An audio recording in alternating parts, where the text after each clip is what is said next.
And I'll let everyone in from the living room.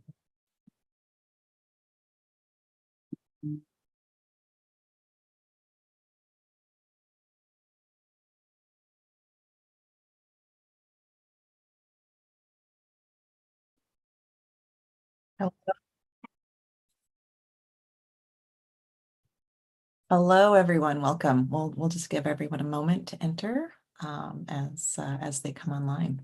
Thanks for joining us.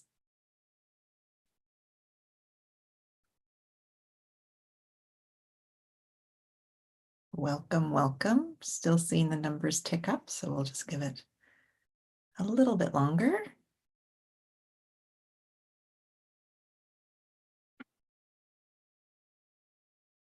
Okay. I think we're pretty on time, and the number seems to be holding steady. So I think we'll jump in and get started.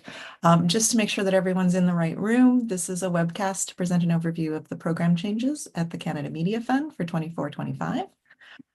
Next slide, please.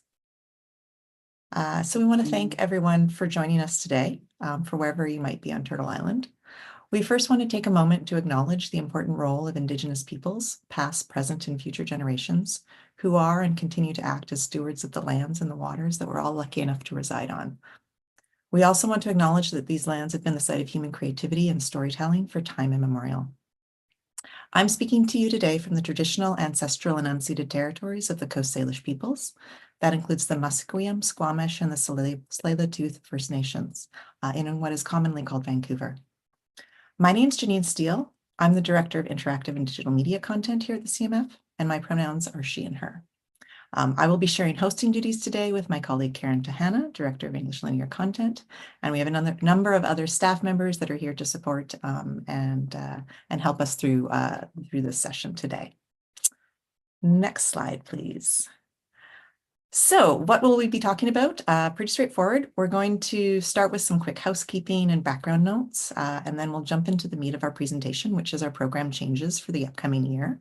And then we'll round that out the hour with some time to answer some questions from you. So housekeeping, you should have 3 buttons on the screen at the bottom of your Zoom. These include a closed caption button, which you can turn on if you wish to have closed captioning displayed. There's also a chat window and a Q&A tab. If you're having any technical difficulties, please post in the chat, and staff members will be checking on that and will follow up with you directly. If you've got questions, we'd ask you to enter them into the Q&A window. We will not be monitoring the chat for questions. Also, shout out to anyone who's joining us from the YouTube live. We will not be monitoring YouTube for questions either. We'll only have an opportunity to answer questions that are within the Zoom Q&A window. So we have a tight timeline today and lots of info to convey. So we want to make sure we may not get a chance to answer all of the questions that you have that you want to ask. So if this happens, or if you have something that's very specific to your project, your program, or your application, please follow up with us via email after the session, and one of our staff members will be happy to speak with you directly. And lastly, a reminder that this is a summary is presented for general information purposes. Not all changes that are documented here or in the summary of changes document on the website. So where there might be differences, the posted guidelines and the decisions of the CMF will prevail. All right, next slide, please. So briefly, just a note about our allocation for the year. Our budget for this upcoming year, 24-25, is $357 million. For a full breakdown, you can view this chart that you see visually on the screen from the programs page on our website. We just want to note, we do have a bit less money overall this year. This is a result of some of our one-time commitments from government that have recently expired, including the 3-year $60 million for EDI efforts. With this reality, we've done our best to maintain, all of the programs we know and love and all of the work that we know and love, and provide stability while still reflecting a modern marketplace and keeping up with some of those priorities that we feel are important to continue to support. So next slide. We'll jump right into our big program changes. Just a quick note about the structure. Because many of these hit across multiple programs, for the webinar this year, we've opted to break up the summary into 5 thematic sections, which include restructuring, flexibility, equity, diversity, and inclusion, some specific program changes, and lastly, rounding out with business policy changes. Next slide. So first up, we'll talk about restructuring. Next slide, please. So to start us off, this applies to all of our programs, and we are introducing new pillars this year. This is sort of in the way in which we're embracing a more platform agnostic approach across the CMF. You will see that there's been a reorganization of our programs on the website. So this is really a branding exercise. Programs are no longer split by convergent or experimental streams, but instead are laid out on the website by these three pillars: ideation, creation, and industry. Ideation refers to early stage and development phase work. Creation covers production to release phases of work, and industry will link to some of the additional supports that the CMF provides, such as sector development, accessibility support, and also all of our international incentives. For ease of understanding, again, on the website, content programs are marked as either linear or interactive digital media. And as you interact with us here at the CMF, you may hear us refer to the programs in this way. Rather than convergent or experimental, we might say this is a linear program or this is an IDM program. Next slide, please. So our next bit of restructuring, this is how we've structured our guidelines. And again, this affects all programs. Because so much of our policy and our guidelines is the same from program to program, this year we've opted to reorganize our guidelines package by introducing a set of core guidelines. And these core guidelines, there's three of them depending on the type of work that's occurring. There's linear core development core guidelines, linear core production guidelines, and IDM core guidelines. Core guidelines will outline the common rules that apply to all programs of that type. So think about these as being sort of standard terms and conditions. Then program-specific guidelines will outline anything distinct, unique, or exceptional for that specific program. So as an example, the core guidelines now define what is an eligible applicant to the CMF, namely a for-profit Canadian-owned production company or a Canadian broadcaster. And then extending this example to program-specific guidelines, in the case of the Indigenous Program Guidelines, these will expand to qualify that eligible applicants to this particular program must also be companies that are at least 51% owned by an individual who is First Nations, Inuit, or Métis. So, important thing to note, our guideline package now consists of 4 documents. As I say, those core guidelines, the program-specific guidelines, so the guidelines you wish to apply for, or the program you wish to apply for. Then there's also Appendix A and Appendix B. Appendix A is where all of our definitions have been consolidated, and Appendix B holds all of our business policies. So this is a lot of information that's really the same from previous years. It's just been moved around and reorganized in a different way. So we understand that for many of our existing clients, this could be initially jarring. And in that case, we recommend that all applicants take the time to reread all 4 guideline documents in preparation of your application process, just to make sure that you haven't missed anything from year to year. Next slide. So this is applicable to several of our linear programs. The guidelines for the following different programs have been consolidated into a single set of guidelines. Each program, however, retains its own budget, its deadlines, and its distinct eligibility. You may recall, again, if you're an existing client, that some of these were previously grouped under targeted pre-development and targeted development guidelines. They've now been further consolidated down to just one set. So you can now find pre-development, the Indigenous Program Pre-Development and Development Programs, the Program for Racialized Communities Pre-Development and Development, the Francophone Minority Development, and the Northern Development Incentive, and lastly, and the Quebec French Regional Development Programs in the Development and Pre-Development Funding Guidelines. Similarly, Anglophone Minority Incentive and the Francophone Minority Program have been consolidated into the Official Language Minority Communities, or OLMC, Production Funding Guidelines. There is a handy chart at the end of each of these called Addendum A that allows you to see those distinct requirements for each program's allocation. Next slide. So this is applicable to our envelope programs. The Development Envelope Program and the Performance Envelope Program have been combined into one envelope system that will now be called the Broadcaster Envelope Program.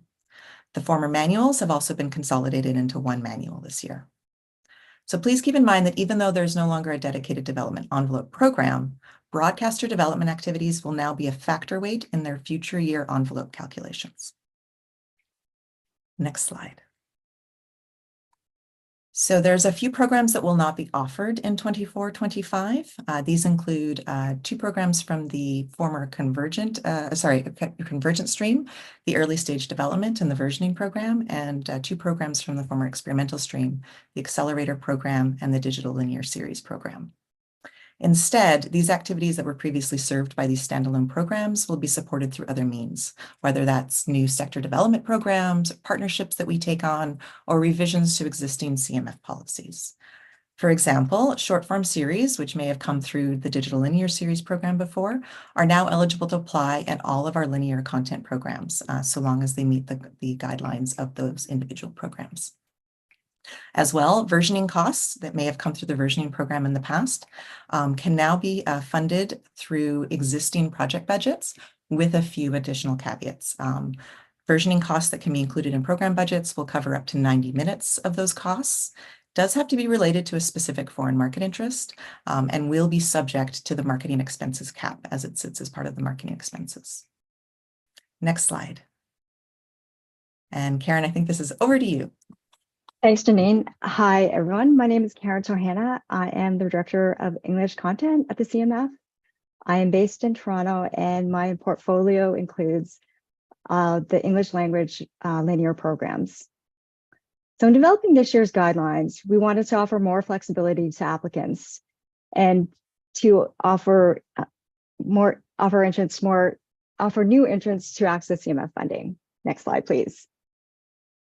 Beginning this year, the CMF will be introducing 3 new flexibility measures to reflect the experiences of Indigenous peoples to Canada. So Indigenous eligible applicants based in the circumpolar north will now be allowed to, CAFCO positions can be filled by non-Canadians from the circumpolar north, where the majority of positions are still filled by Canadians. Typically, the CMF requires projects to be licensed by CAFCO and to receive the maximum number of points. So for Indigenous-led projects, these CAFCO positions can now be filled by non-Canadians. Non-Canadian broadcasters from the circumpolar north can now contribute or solely provide minimum commitment thresholds to Indigenous-led projects, as long as the project is made available in Canada within 18 months of delivery. And these 2 changes apply to all linear programs across all production phases and will be evaluated on a case-by-case basis. Just a note for essential requirement number 1, we encourage applicants to consult CAFCO and their local tax credit authorities in case there are any impact on this change to ER number 1. Next slide, please. So the CMF is allowing genre flexibility for all Indigenous applicants under our linear programs. So document projects may now include how-to programming content related to Indigenous culture, for example, food, dance, or language. Typically, how-to programming is ineligible under the CMF's definition of documentary. So for these Indigenous-led projects, we will now allow some flexibility to include this how-to programming content. Next slide, please. The CMF wanted to expand market triggers beyond Canadian broadcasters. So now Canadian owned and controlled distributors can contribute to the eligible triggering threshold, as long as the Canadian broadcaster is also involved. And this applies to the production phase only for our linear programs. Threshold contributions from Canadian distributors must be for the project's international territory rights. If a Canadian broadcaster is contributing CMF envelope financing to the project, the Canadian broadcaster must represent the larger share of threshold. Next slide, please. In May 2020, the CMF introduced some flexibility measures to allow to be more flexible during the pandemic. All of these previous COVID measures will be discontinued and continued this year, with exception of the following. The 100% flex allowance for Canadian broadcasters will be continued, and broadcasters can license projects in any of the CMF's 4 programming genres. For budgets under $250,000, and this applies to all IDM programs and linear programs, a notarized affidavit would no longer be required at final costs. And this will be a permanent change. So applicants are only required to submit a signed affidavit at phase 2. Next slide, please. And I will send this over to Janine. Thanks. Great. So our next section covers some of the changes that have come through to support our equity, diversity, and inclusion priorities and initiatives. Next slide, please. So as many of you know, we rolled out the narrative positioning policy just last year. And based on that feedback, we are adjusting how we handle the evaluation of, based on feedback we received, we're going to adjust how we handle the evaluation of narrative positioning in our selective programs. So this is just applicable to selective programs. The aim here is really for it to be more holistically considered in the wider criteria, as well as adding incentives for actionable, objective deliverables by the applicants. So therefore, we've made 3 changes for our evaluation grids in selective programs. The team score will now consider whether or not the question that's asked on the narrative positioning statement, whether this team is well positioned to create the project. The creative section score can now also take into consideration if the project adds cultural significance, such as greater representation of voices from diverse communities. And then as well, points will now be awarded for applicants who submit a community engagement plan and/or a sustainability plan. 2 points are available for each of these. The plans must include concrete actionable steps they intend to undertake over the course of production, and the applicants must agree to submit a report at the final deliverable stage on what they've actually completed from their plans. Templates are provided for both of these with suggestions for activities that can be undertaken. Next slide, please. And this is back to Karen to speak about our other ADI changes.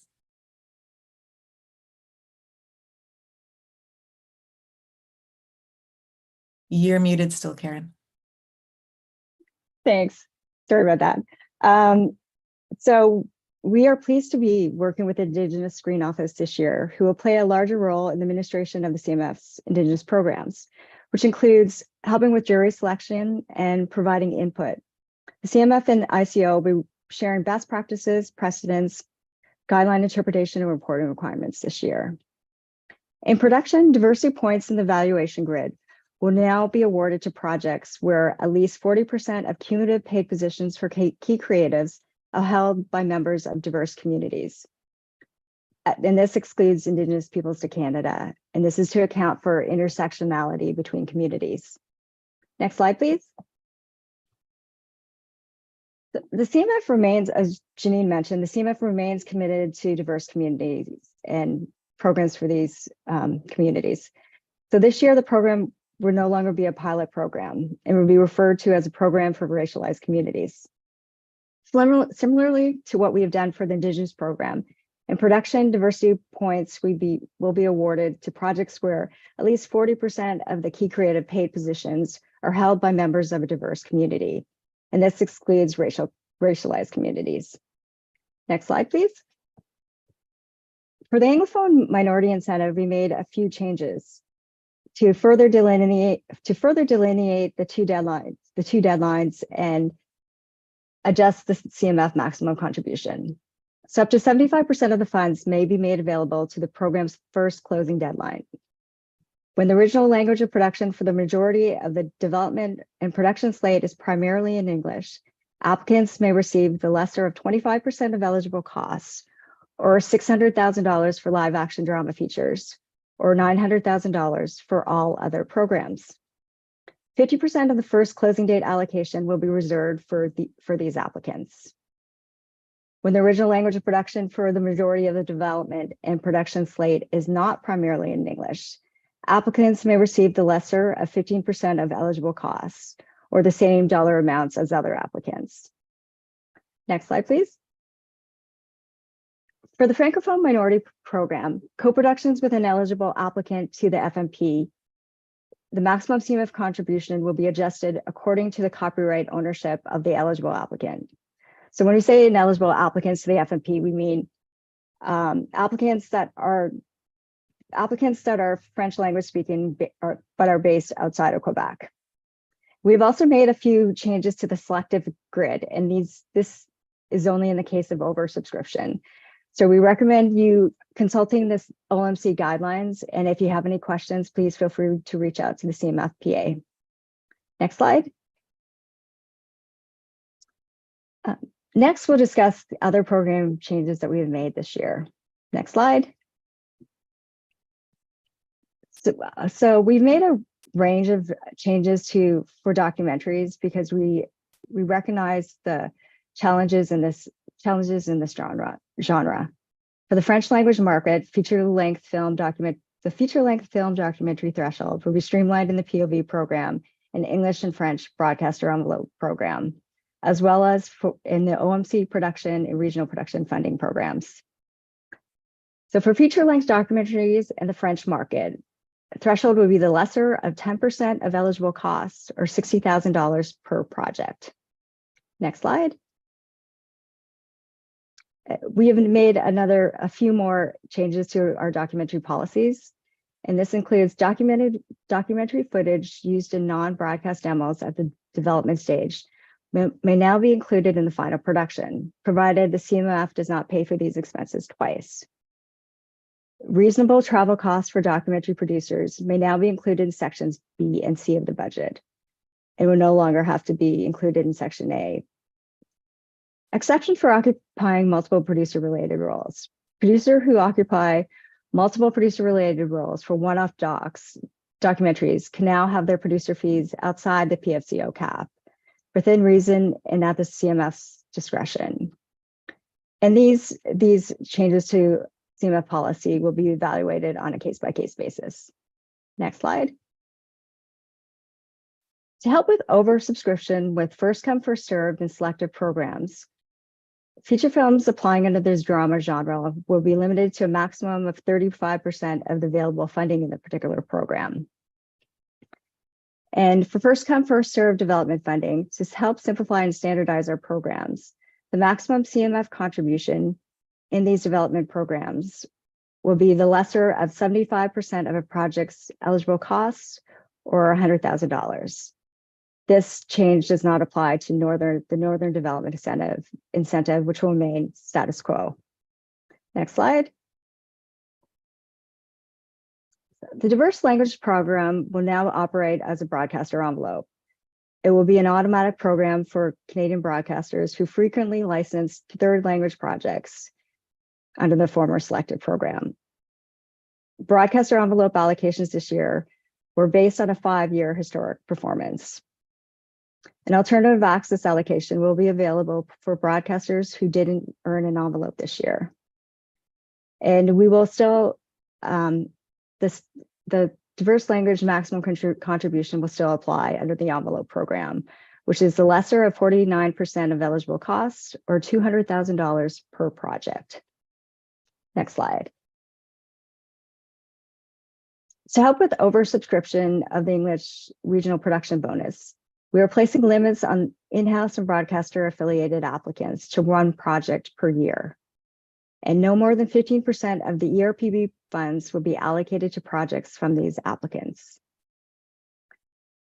And this year, the CMF will be calculating our ERPB contribution on including 90% of available tax credits in the financing.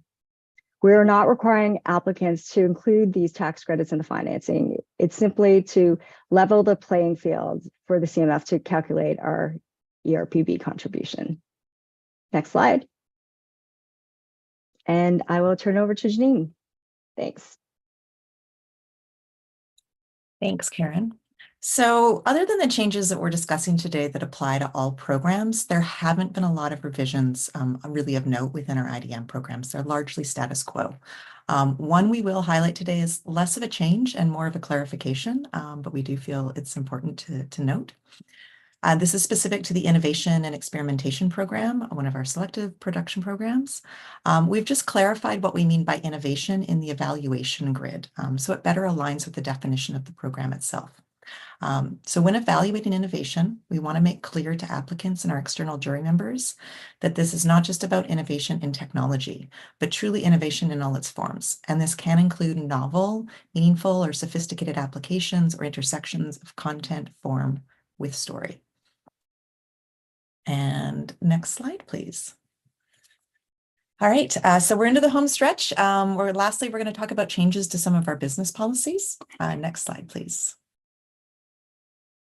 So obviously a major disruptor, game changer in the last 18 months has been the appearance of generative AI technology. And so for this year, the CMF has developed a set of guiding principles for the use of artificial intelligence.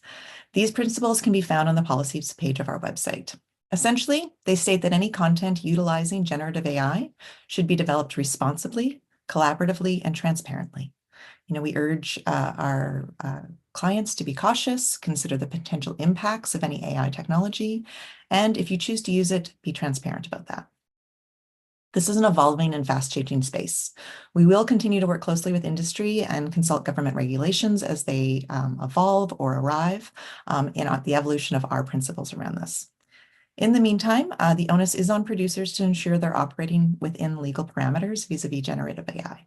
We remind applicants that for our purposes, underlying rights must continue to be owned and meaningfully developed by Canadians, and eligible projects must have unobstructed access to all underlying rights. And while we won't require anything at the time of application, I know some agencies are starting to do that. We won't have any questions at the time of application. Starting for anyone who's contracted from this year forward, recipients will be asked during the final deliverables phase to disclose any use of generative AI contained in the completed production. Next slide, please. So this is changes to our producer's fee and corporate overhead policy, the PFCO. This change applies to all programs. So when we're calculating the PFCO cap from now on, the CMF will only include fees paid to people occupying a producer's role who have an ownership interest of more than 10% in an applicant company. All other fees will be outside the cap. Next slide, please. So still on the PFCO, but these changes only apply to linear programs. There has been an increase in the maximum PFCO dollar cap from 2 million to 2.5 million. There used to be an exception, or there is an exception to the 20% PFCO cap that used to be allowed for low budget projects to allow them to claim up to a 30% PFCO cap.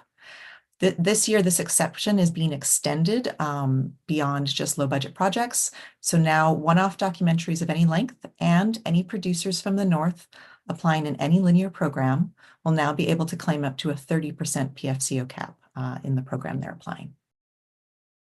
Next slide, please. So lastly, but not least, we have some changes to our persona ID system. This is applicable in all programs. Individuals can now request that their account be deleted by contacting the administration team. There's an email listed on the screen, or you can contact your CMFPA analysts.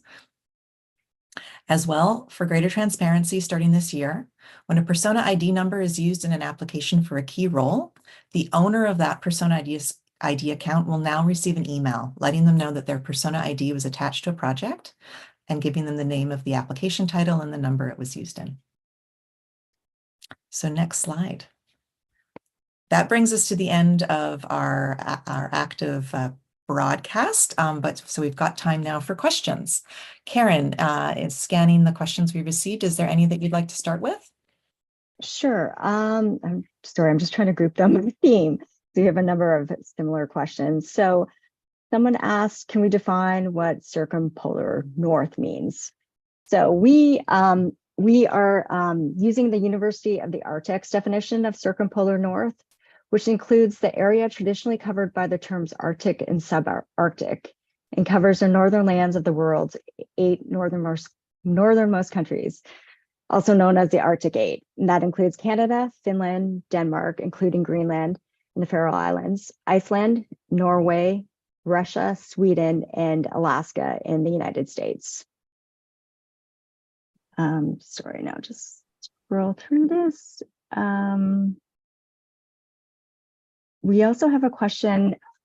Can the triggering Canadian international distributor be a related entity to the Canadian applicant?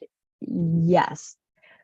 Yes, it would be ineligible as long as the Canadian distributor is an eligible Canadian distributor, as we list in Chapter 9 of Appendix B, then they could also be related to the applicant, the Canadian applicant. Just scroll some more.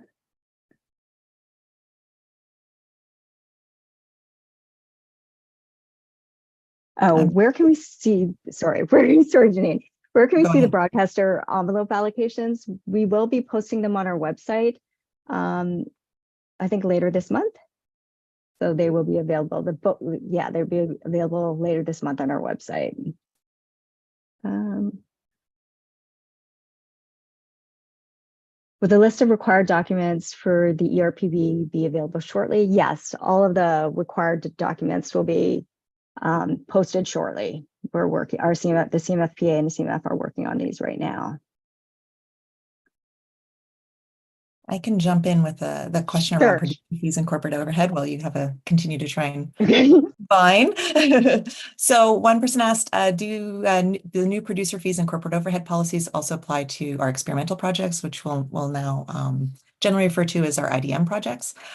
So as one of them does, so the one that applies to all of our programs, including IDM. So when we're calculating the PFCO cap, and we'll only include fees paid to people occupying a producer role who have an ownership interest of more than 10% in an applicant company, that policy change will apply to all programs, including IDM. The other changes in terms of a cap and exceptions only apply within linear programs. Okay, sorry. I just saw another question. Oh, somebody also asked about updated the list of required documents for IDM as well, programs as well, and that will also be posted on our website shortly. Yes, it should be there. If it's not there already, it should be there in the next day or two. And don't hesitate, because I know some of the first rounds are opening soon. Don't hesitate to reach out to the CMFPA if you don't see the documentation that you need or it's not answering the questions that you have. Okay, we have a question about the diverse languages program. Does this new change mean that projects can't apply for production funds but the application must come from a broadcaster per their envelope? Yes, under the envelope program, well, the producers will be the applicant, but broadcasters have to contribute envelope money from their diverse language, from their diverse language envelope. We found that over the years, only a few Canadian broadcasters licensed third language projects. So this was part of simplifying and standardizing the process, as well as Janine mentioned off the top, our budgets have decreased. So this is one of the programs where we're hoping to streamline because only a few Canadian broadcasters license these third language projects. Okay. I think I've got a question about the sustainability plan documentation as it relates to IDM projects. I can answer that while you're looking. So yes, there was a question to clarify how game studios, XR projects should approach the sustainability plan request. So generally speaking, yes, obviously the thought process and resources available are a little bit further along in the film and linear space. But we do have some recommendations or best case practices that we can share. As I say, the template itself has some examples on there. And there's a couple different industry organizations around the world that have been doing some work. That includes a French collective called, the acronym is CEPIR. They just completed a 3-year study of XR, climate action and sustainability activities in XR and immersive content. That includes a carbon calculator that's been developed especially for immersive projects. So it's a great set of resources of website examples. Feel free to reach out to us. We can share that link with you, or you can Google that. And there's also a climate producers production management workbook that's available here in Canada from a local Quebec company that's also available. So we'll definitely, as I say, contact us. We can share those some of those resources to you, and there's examples in the templates. Okay, thanks, Janine. We have a question about eligible triggering commitments. And someone is asking, well, a few people have asked about when combining the broadcaster and distributor to trigger threshold. is there a minimum percentage of total from the broadcaster versus the distributor? For our broadcaster, if you're accessing broadcaster envelope funding, the majority of the license fee has to come from a Canadian broadcaster. But for all of our other linear programs, there is no minimum percentage that has to come from a broadcaster. It's only for our broadcaster envelope programs or programs that use the broadcaster. It's just, yeah, and any broadcaster envelope contribution to financing, the majority of the license fee has to come from our Canadian broadcasters for those specific programs and projects. Also, is a distributor only able to contribute an MG towards international rights versus an MG for Canadian rights? Yes, if the eligible Canadian distributor wants to contribute to threshold, they can only take international rights. That doesn't mean that these Canadian distributors can also take other rights like theatrical rights or Canadian rights after the Canadian broadcasters' rights expire, but that will be carved out separately in the financing from the threshold. Okay, let me just try and I can jump in while you're scrolling again. Great. There's a question, is the SLATE program coming back? It's a great question. Yes, there are a few programs that were not launched en masse at the beginning of the fiscal year. That includes our SLATE program, which should be coming back later in the fiscal year. So do keep an eye out for that.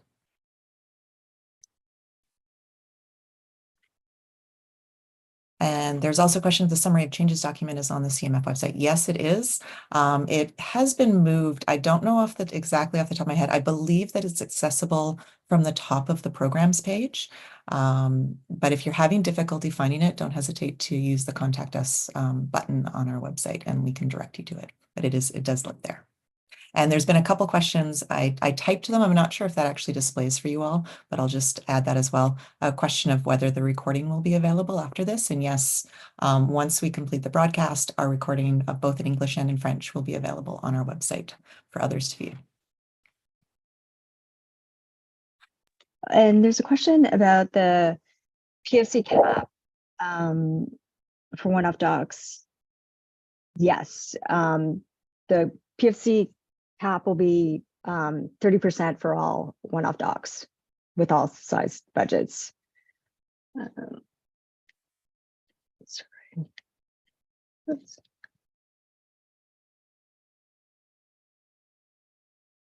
I can jump in, Karen, if you're okay. Great, thanks. Yeah, no problem. I've got a couple of questions here. There was one question, what is the CMF change from the former inclusion of a digital media component versus now including related digital component or a related digital component? So as you may know, a couple of years ago, the requirement of a digital media component was no longer required. It was not mandatory, it was optional. And so we've really just updated our guidelines and updated the language in which we're using. So costs, you are still eligible to include costs if there is a related digital component in your budget. It's just been defined slightly differently. And it's no longer a mandatory requirement, but those are still eligible costs for you. And again, if you're not sure about what may or may not be eligible costs, reach out to the CMFPA. And I can go on to another one. Oh, sorry. Oh, I can take a next. Yeah, sorry. Yeah, I'll jump. Sorry, I just lost it now. But I think the question was about documentary and children's programming being identified as vulnerable programs. They're asking if broadcasters will get credits for investing in these. Yes, they will. We have made changes to the envelope manual, the broadcaster envelope manual this year, and under genres and the children's and youth genre performance, genre weight has increased this year. And in addition, for documentaries, we have split it into one-off documentaries and one-off documentaries and series. So we have addressed that this year to give more credit to these two genres. Sorry, Janine, did you want to go ahead with? Sure, I can jump in with another one. Thanks. So there's just a question. We talked about the sustainability plan in relation to IDM, and there's also a question about what does the community engagement plan might look like for IDM. So apologies, the templates are not online. Those should be online imminently in the next day or two if they're not there. So community engagement plans for an IDM project, if narrative and story is quite present, I think a lot of the similar activities or actions can apply to IDM projects or linear projects regardless. In the case of a project that maybe is not a linear story-based, narrative or story-based, or focused on themes or topics from diverse communities, we do include examples of work that you can do to engage with communities, more diverse communities, mostly in the marketing space. So if your marketing plan includes outreach to communities that may not normally be targeted by that type of content or that type of software, that's something that can be talked about in your community engagement plan, as well as accessibility initiatives. So if you are adhering to or expanding on common web and software development practices and accessibility and inclusion, talk about that in your community engagement plan. That can count as part of that plan. Sorry. We have received a question of whether first come, first serve is applicable productions as well, or only development or pre-development. Yes, we do have first come, first serve programs, including the English Regional Production Bonus and Official Language Minority Communities Program, or first come, serve programs. So it's not just for development or pre-development. Where is this? Sorry. No, that's okay. Go ahead. Oh, it says, where is the selective stream listed on your website? I was looking at that one too. Okay. So selective isn't a stream. I think we have a number of programs, and programs are either selective or first come, first serve. So that's going to be program specific, and it'll be indicated on the program page, whether it's a first come, first serve program or a selective program.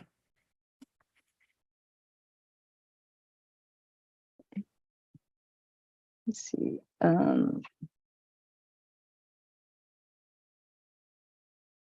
I have a question around insurance requirements on IDM projects. Whether there's been any significant changes. No, there hasn't been any significant changes to our insurance requirements. What we have done is clarified that it's about what you purchase in terms of insurance requirements related to IDM projects is what's the best practices and the needs of your projects. So while we provide a list of common insurance policies, you're not required to purchase all of them. It's up to you and your business sense to look at that list and determine what's needed or required for the project that you're doing. And that's a discussion that you can have during the contracting phase and afterwards with your analyst to make sure that you're purchasing any appropriate insurance for the project that you're doing. We have a question about whether a distributor, I think it's asking whether a distributor can be a sole trigger for CMF funding. And no, not at this time. A distributor has to, a Canadian broadcaster has to also be involved in triggering the project for this year's guidelines.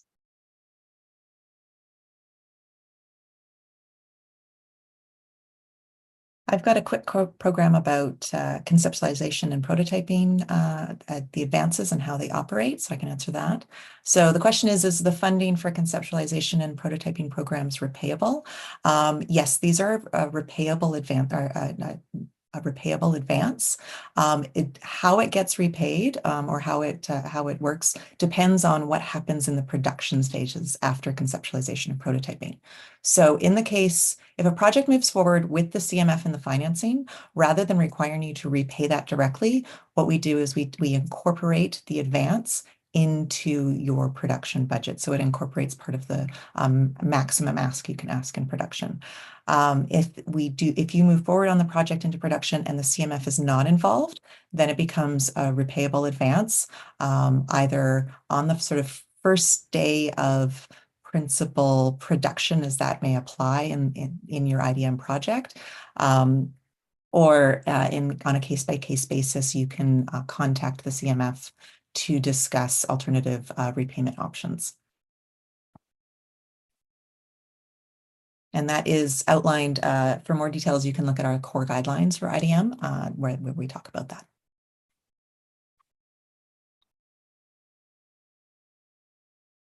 Sorry, I'm just trying to group these.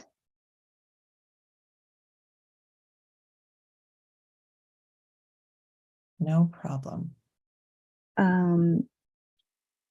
Sorry, there's a question about versioning. What does 90 minutes of versioning mean for a TV series of 10 episodes, 10 by 1 hour episodes? So it's still only 90 minutes. So we would only fund like one episode, basically one and a bit.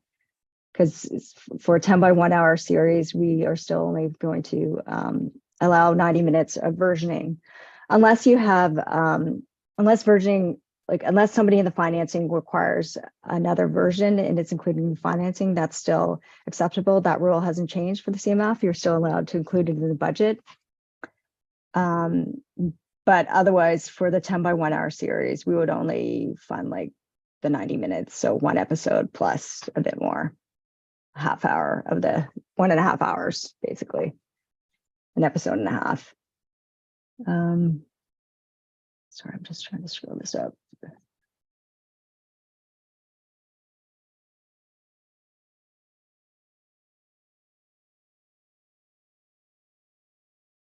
There's a question here while you're scanning. There's a quick question around positioning statements.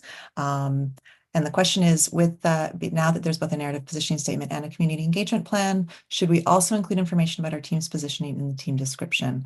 I think, sort of the intention here is that the narrative positioning statement will and should sort of cover that connection. How is this team well connected or well positioned to create this project? So that can come through in your narrative positioning statement. That is in the case of selective programs, of course. That's not a required document for other programs. So, use your best common sense in terms of where and how you're talking about that in a natural way in your production documents or in your application documents. If it makes sense to, then repeat that, then by all means do so. But that is part of the intention of the narrative positioning statement, that you can talk about that in a sort of structured and cohesive way. Thanks, Janine. We received another question about clarifying the expanded market trigger. They're asking whether the change this year is applicable to all linear programs or just the broadcaster envelope program. And yes, it applies to all linear programs. All linear content programs this year. So I'm just going to scroll up a bit.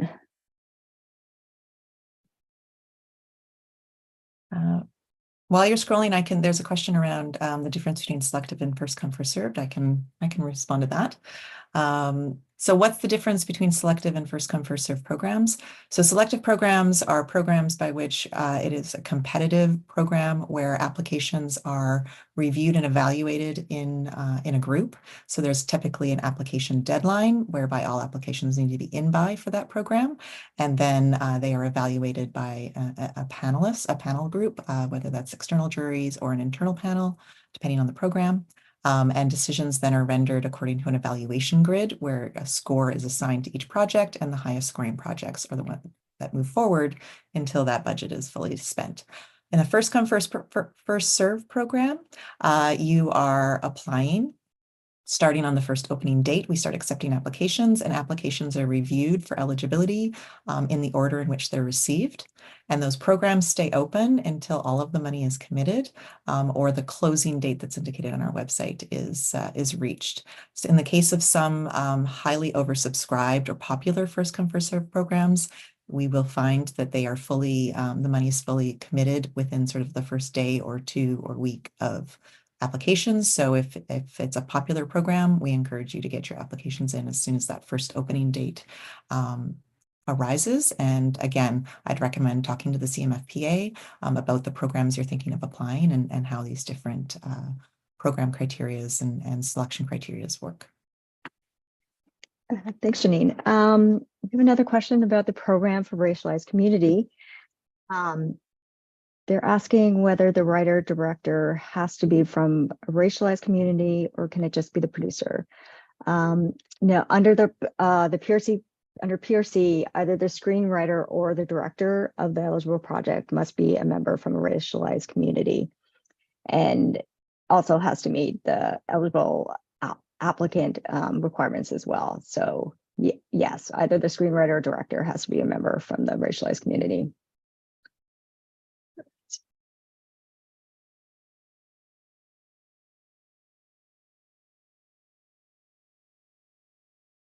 I think there's a quick question. Have broadcasters been given their envelopes yet? My understanding is yes, they have been, that the envelopes have been communicated to broadcasters, but it hasn't yet been posted on our website. So you'll see that coming, as Karen mentioned earlier, in later this month. Oh, we have a question about the, oops, one-off documentary PFCO cap being 30%. So usually the PFC cap is a 20% of B plus C for projects with budgets over $500,000. But this year we are allowing all one-off documentaries to have a cap of 30% of B plus sections B plus C of the production budget. So this is new this year, and we're extending it to one-off documentaries to give them some more support.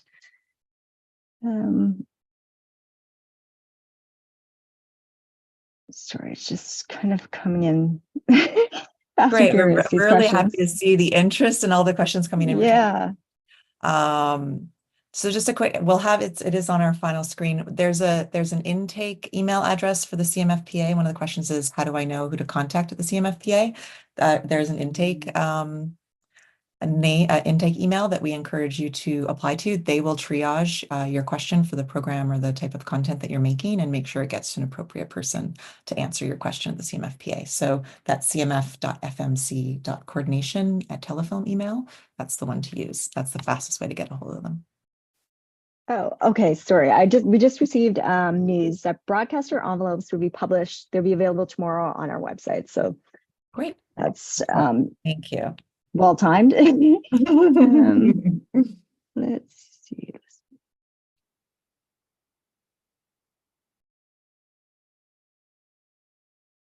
There is a question, Karen, that's just come in around streamers, such as Netflix or Amazon, and how that might work with CMF funding. Do you want to address that, or is it too soon to kind of talk about that?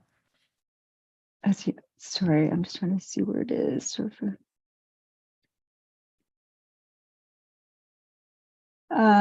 No, it's oh, sorry. I think if the question is about if a creator has the opportunity to make a project with a streamer such as Netflix or Amazon, they are not eligible for CMF funding.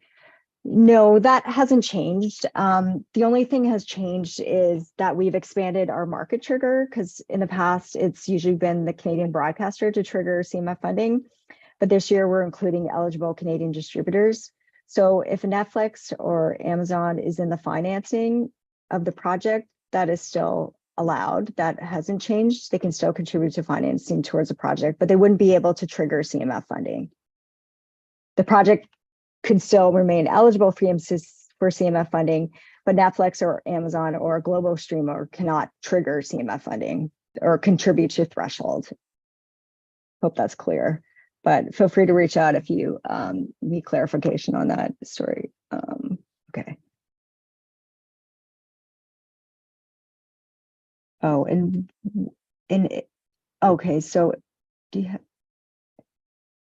oh, where can you find the list of eligible broadcasters? I think last year it was underneath our envelope administration section. So I would think it would be there, but under the same envelope administration section. If you go to our website, there should be a little tab that says envelope administration. And that's where we housed the broadcaster list last year. Sorry,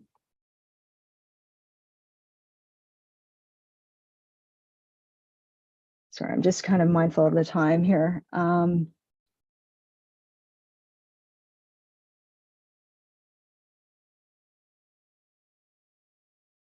There's a quick question I can answer while you're doing another scan. There's a question, can you confirm that IDM programs are not first come, first served? So for the most part, no. We have 4 primary programs under our IDM umbrella, and that 3 of the 4 programs are selective programs. So that's prototyping, commercial projects, and innovation and experimentation, all selective programs with set deadline dates, generally 2 rounds per year, highly popular. We do have 1 first come, first serve program, which is our conceptualization program. This is early stage ideation. So really it's what's the idea in your head and getting that down on paper.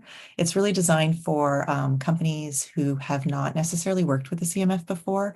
And so it's really targeted to new companies, to our ecosystem, as well as companies that are owned and controlled by diverse communities and equity-seeking communities. So again, full details of how and when that's eligible, and that is a first come, first serve program.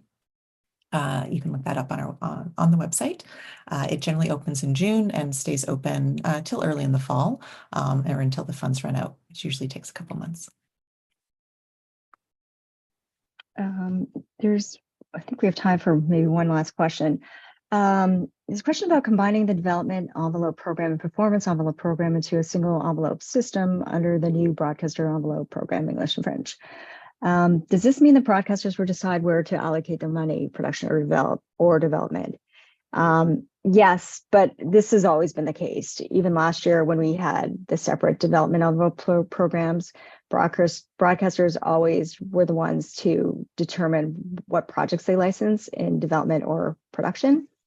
But I should also mention that in our broadcaster manual this year, we are introducing a development factor weight for broadcasters that do commit to development, do license projects, do contribute development fees for projects. So that's an additional incentive for broadcasters to continue to develop projects with the CMF and with producers, Canadian producers.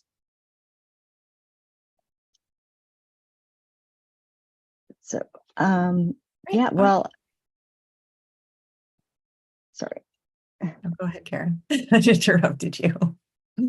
Oh no, it's okay. Sorry. I think that as you were mentioning, we're getting to the end of our time. We do have a couple of reminders before we sign off. So what I will say, so thank you so much for joining us today. But I think that's all the time we have in terms of answering questions. We recognize there's lots of questions. We're really happy to see how engaged and invested everyone is. If we didn't get to your question, please reach out to us to the coordination email on screen. Or if it felt, you're still not sure or something comes up tomorrow, reach out to us. Happy to continue to answer questions one-on-one through that process. Also, just again, reminding, it was a lot today around restructuring and reformatting. So once again, just encourage you to read the guideline packages in full this year.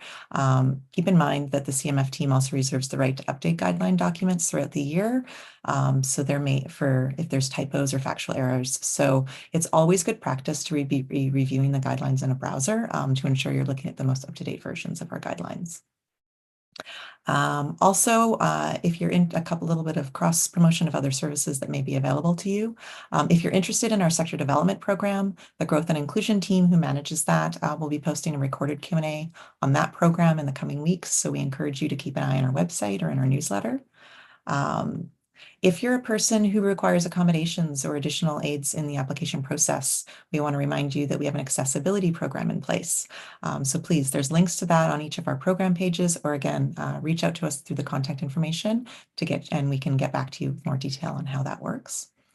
And we've mentioned the CMFPA. They're, our best good friends. They're an invaluable resource to us and to you. They also offer pre-application consultation sessions. So this is an opportunity for you to get one-on-one time with an analyst before you apply, especially for those selective programs or highly popular programs, this is a really great resource to take advantage of to make sure you're getting the most out of your application. So please consider reaching out to them to take advantage of this service. So again, thank you, everyone. Thanks for taking time for your busy schedule. Thank you to Karen and all of the staff behind the scenes that have been helping us today. We look forward to receiving your applications, and please have a great rest of your day. Thank you. Bye.